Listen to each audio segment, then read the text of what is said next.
Atos dos Apóstolos, capítulo 20. Paulo volta a Macedônia e Grécia.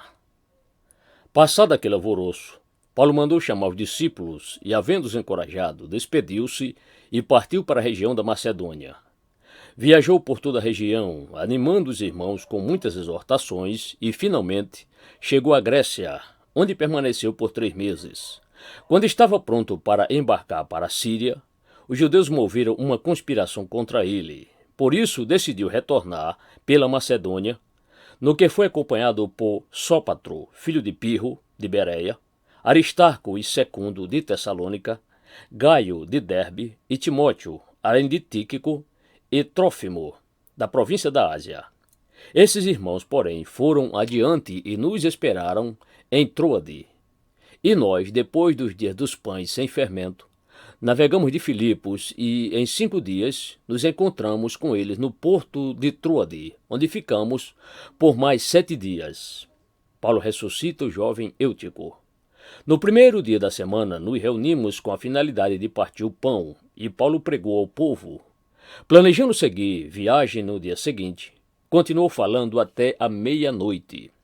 Havia muitas tochas iluminando a grande sala, no piso superior, onde estávamos reunidos. Certo jovem chamado Eutico, que estava sentado numa das janelas, adormeceu profundamente durante o longo sermão de Paulo. Vencido pelo sono, caiu do 3º andar. Quando tentaram erguê-lo, já estava morto. Contudo, descendo Paulo, debruçou-se sobre o rapaz e o abraçou, declarando: "Não vos alarmeis, pois sua alma vive." Em seguida, subindo novamente, partiu o pão e comeu. Depois continuou a pregar até o alvorecer, quando saiu para continuar sua jornada. Então conduziram vivo o rapaz e sentiram-se extremamente confortados. Paulo decide ir a pé até Assos. Nós, entretanto, nos dirigimos ao navio e embarcamos para Assos, onde receberíamos Paulo a bordo, pois assim ele havia determinado, tendo preferido ir a pé. Quando nos alcançou em Assos, o recebemos a bordo e seguimos viagem até Mitilene. No dia seguinte, navegamos dali e chegamos em frente de Quio. No outro dia, cruzamos para Samos e, um dia depois, chegamos a Mileto. Porquanto, Paulo havia decidido não aportar em Éfeso, para não se demorar na província da Ásia, pois tinha muita pressa de chegar a Jerusalém, se possível, antes do dia de Pentecoste. Paulo exorta os presbíteros. De Mileto, Paulo pediu para que fossem chamados os presbíteros da igreja de Éfeso. Assim que se reuniram, Paulo lhes declarou: "Vós bem sabeis como foi que me comportei entre vós, durante todo o tempo em que vivi convosco, desde o primeiro dia em que cheguei à província da Ásia. Servi ao Senhor com toda a humildade e com lágrimas, sendo impiedosamente provado pelas ciladas dos judeus. Sabeis igualmente que jamais deixei de vos pregar nada que fosse proveitoso, mas vos ensinei tudo em público e de casa em casa. Testemunhei tanto a judeus como a gregos que eles necessitam converter-se a Deus sob total arrependimento e fé em nosso Senhor Jesus. Agora, pois, compelido pelo Espírito Santo, estou seguindo para Jerusalém, desconhecendo o que ali me sucederá. Sei, no entanto, que em todas as cidades o Espírito Santo me previne que prisões e sofrimentos estão preparados para mim. Contudo, nem por um momento considero a minha vida como valioso tesouro para mim mesmo, contando que possa completar a missão e o ministério que recebi do Senhor Jesus, para dar testemunho do Evangelho da graça de Deus.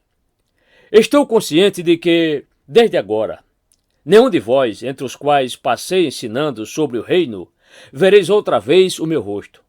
Portanto, hoje vos proclamo que estou inocente do sangue de todos, porque jamais deixei de vos ensinar toda a vontade de Deus.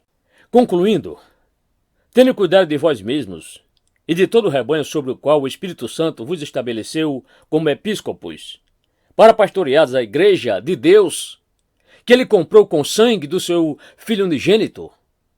Eu sei que logo após minha partida, lobos ferozes se infiltrarão por entre a vossa comunidade e não terão piedade do rebanho.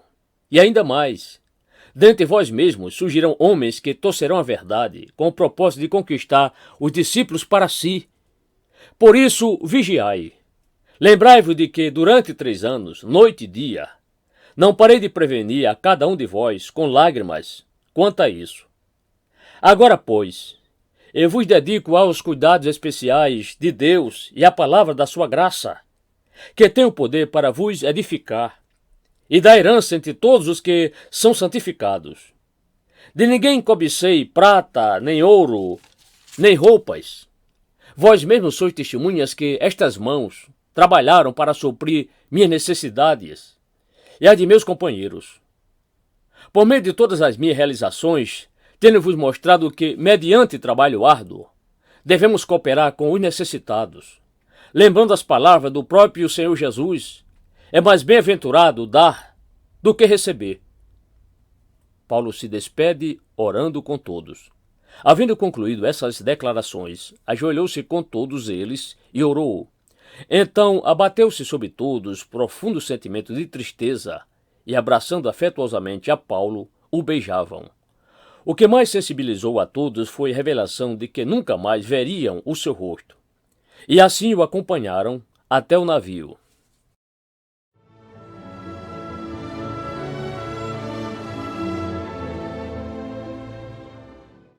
Atos dos Apóstolos, capítulo 21. Paulo ruma para Jerusalém.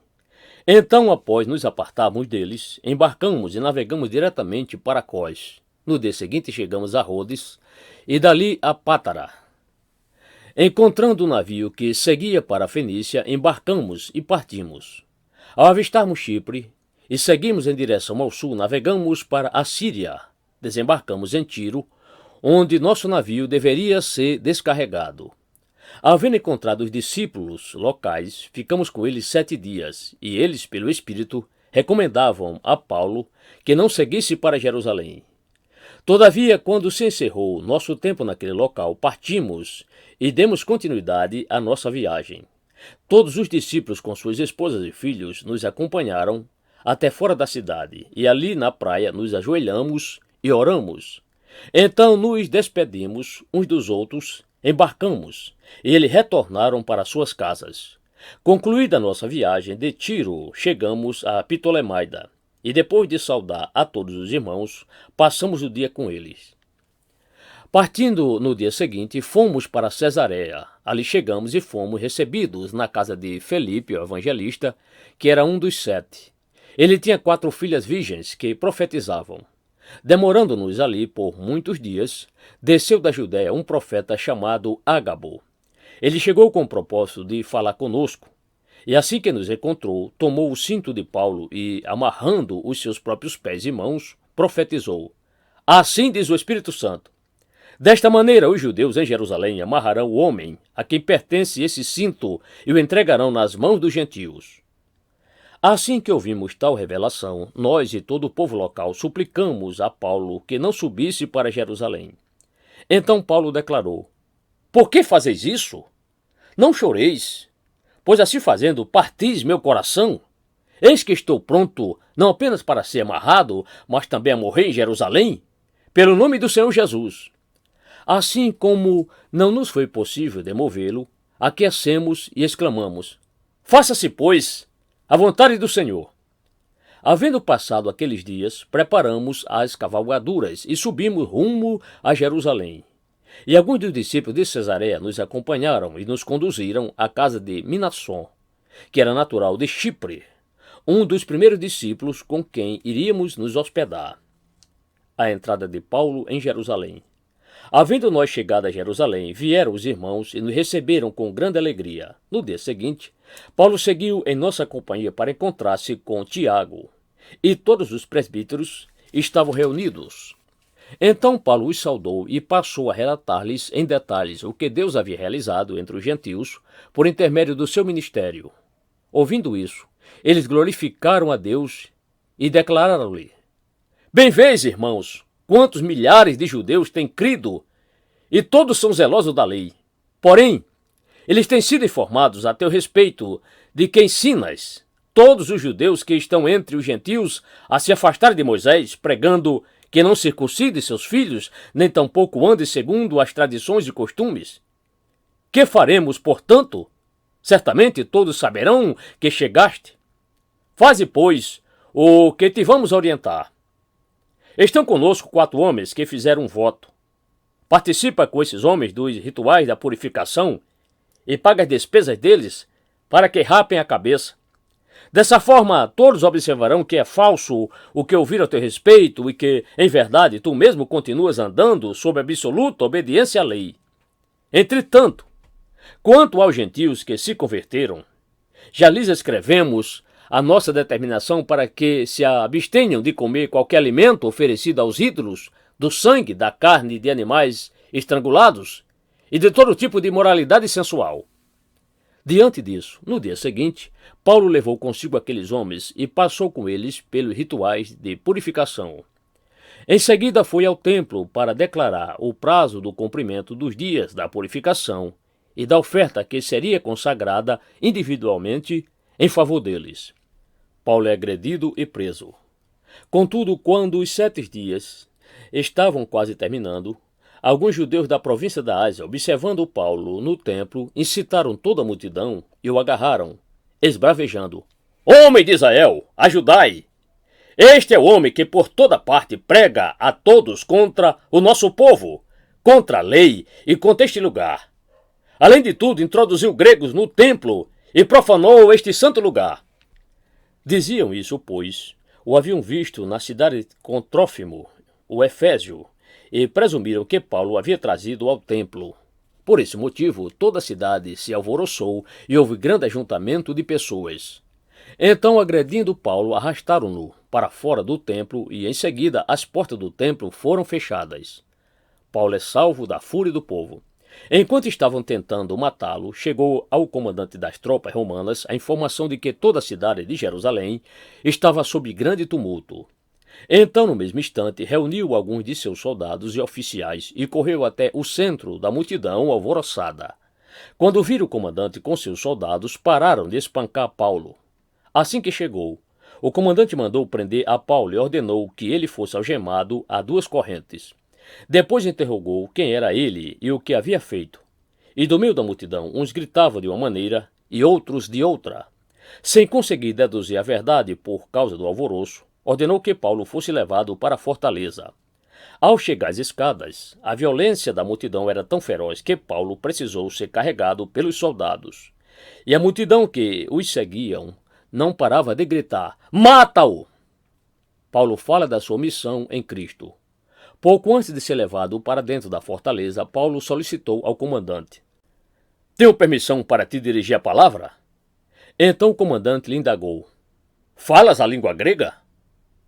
Não és, porventura, o egípcio que há algum tempo deu início a uma revolução e levou para o deserto 4.000 terroristas armados? Ao que Paulo declarou: Sou judeu, cidadão de Tarso, cidade de grande importância na Cilícia. Peço-te que me consintas falar ao povo. O comandante lhe deu permissão. Então Paulo colocou-se em pé na escada e fez sinal à multidão. Quando todas as pessoas se aquietaram, Paulo começou a lhes falar em aramaico.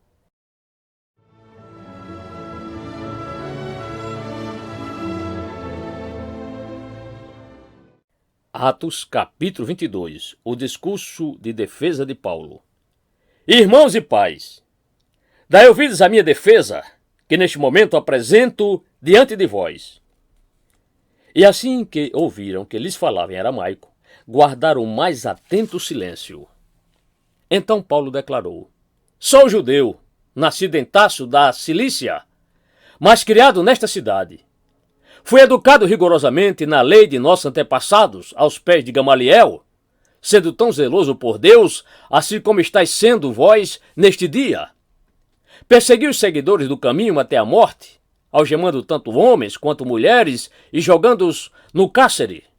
Como bem pode testemunhar o sumo sacerdote, assim como todo o conselho dos anciãos, visto que dele recebi cartas requisitando a cooperação dos irmãos e segui para Damasco com a finalidade de deter e trazer algemados para Jerusalém os que ali estivessem, para serem severamente punidos. Entretanto, por volta do meio-dia, Enquanto me aproximava de Damasco, de repente, uma fulgurante luz vinda do céu reluziu ao meu redor. Caí por terra e ouvi uma voz que me indagava: Saul, Saul, por que me persegues? Diante disso, perguntei: Quem és tu, Senhor? Ao que ele me afirmou: Eu sou Jesus, o Nazareno, a quem persegues. E aqueles homens que me acompanhavam também viram o brilho da luz, mas não compreenderam a voz daquele que falava comigo. Então inquiri: Senhor, que devo fazer? E o Senhor me ordenou: Levanta-te e segue para Damasco, onde te será comunicado tudo o que necessitas fazer. Tendo ficado cego devido ao intenso resplendor daquela luz, cheguei a Damasco guiado pela mão dos meus companheiros de viagem. Um homem piedoso segundo a lei, chamado Ananias, e muito respeitado por todos os judeus que ali moravam, veio ao meu encontro e, colocando-se de pé ao meu lado, determinou: Irmão Saulo, recupera a tua visão. Em seguida ele me revelou: O Deus dos nossos antepassados te escolheu para conheceres sua vontade, veres o justo e ouvires a palavra da sua própria boca, pois serás sua testemunha perante todas as pessoas dos sinais que tens vistos e ouvido. E agora, o que mais esperas? Levanta-te, sê batizado e lava os teus pecados, invocando o nome do Senhor. Quando retornei a Jerusalém, estando eu a orar no templo, caí em êxtase e vi o Senhor que me ordenava: Apressa-te e sai logo de Jerusalém, porquanto não receberão teu testemunho acerca da minha pessoa. Ao que eu indaguei: Mas, Senhor, todos eles sabem que eu fui o responsável pela detenção e encarceramento dos que criam em ti e os açoitava de sinagoga em sinagoga. E mais, quando foi derramado o sangue de Estevão, tua testemunha, eu lá estava pessoalmente observando tudo, dando minha aprovação e tomando conta das capas dos que o matavam. Contudo, o Senhor me ordenou: Vai, porque eu te enviarei para longe aos gentios. Paulo, judeu e cidadão romano. A multidão acompanhava o discurso de Paulo até o momento em que ele disse isso. Então todos ergueram a voz e começaram a esbravejar: Tira da face da terra esse tal homem, pois ele não merece viver. Enquanto gritavam, tiravam as capas e jogavam poeira para o ar. O comandante mandou que Paulo fosse conduzido para o interior da fortaleza, ordenando imediato interrogatório sob chicotadas, a fim de que pudessem apurar a razão de tamanha insatisfação do povo contra ele. Enquanto o amarravam para dar início aos açoites, Paulo perguntou ao centurião que ali estava: A lei vos permite flagelar um cidadão romano sem que este tenha sido condenado? Assim que ouviu isso, o centurião correu até o comandante e o preveniu: O que estás fazendo? Esse homem é cidadão romano? Então o comandante veio até Paulo e o questionou: Dize-me, tu és cidadão romano? Ao que ele lhe afirmou: Sou. Replicou-lhe o comandante: Eu precisei pagar uma grande soma em dinheiro para adquirir o direito de ser cidadão? Retrucou-lhe Paulo: Pois é, eu no entanto o tenho por direito de nascimento. Diante disso, no mesmo instante se afastaram de Paulo aqueles que o iriam interrogar por meio de açoites. O próprio comandante ficou temeroso ao saber que havia amarrado com correias a um cidadão romano. No dia seguinte, desejando compreender qual era de fato a acusação dos judeus, libertou Paulo e mandou que se reunissem os chefes dos sacerdotes e todo o sinédrio. Então, convocando Paulo, apresentou-o diante deles.